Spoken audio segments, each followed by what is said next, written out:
pause in Israel's war in Gaza.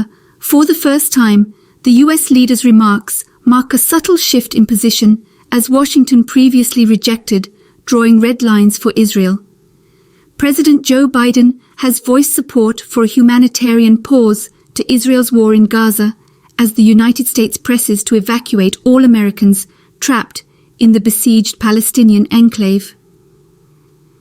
"I think we need a pause," Biden said during a campaign speech on Wednesday, after being interrupted by a protester who urged for an immediate ceasefire. When asked what a pause meant, Biden said it was time to get the prisoners out. A reference to the captives held by Hamas, the group that rules Gaza, the White House later clarified.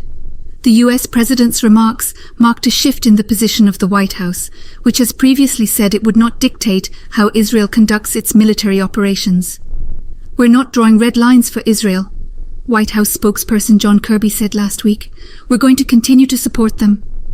On Friday, the US was one of only 14 countries in the United Nations to vote no to a resolution in the General Assembly calling for a ceasefire.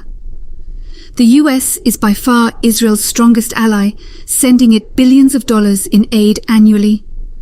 To support Israel's ongoing military offensive, Biden has asked Congress to approve a $14.3 billion military aid package to the country.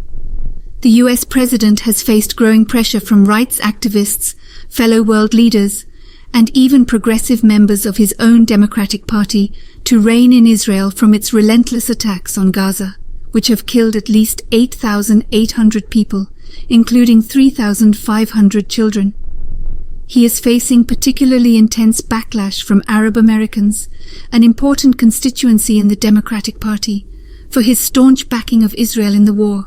Hezbollah claims it shot down Israeli drone over southern Lebanon. Iran-backed Islamist militant group Hezbollah on Thursday claimed it shot down an Israeli drone over southern Lebanon amid nearly daily cross-border exchanges of fire that have spurred fears of a wider conflict in the Middle East. Hezbollah claimed it hit the drone directly with a surface-to-air missile as it flew between the border villages of Al-Malikiya and Hunin.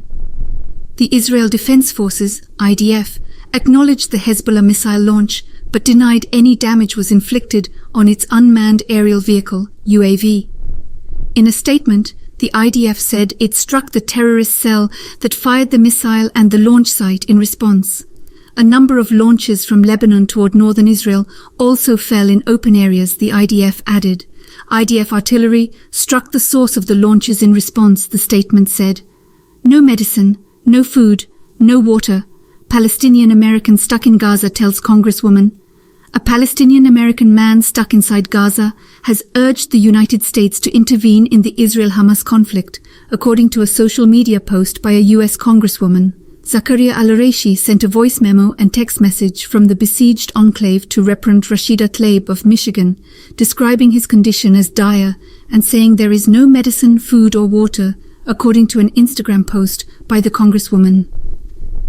The couple remains stuck and terrified in Gaza, despite being instructed to go to the Rafah border for evacuation 6 times only to be denied, according to an attorney for the family.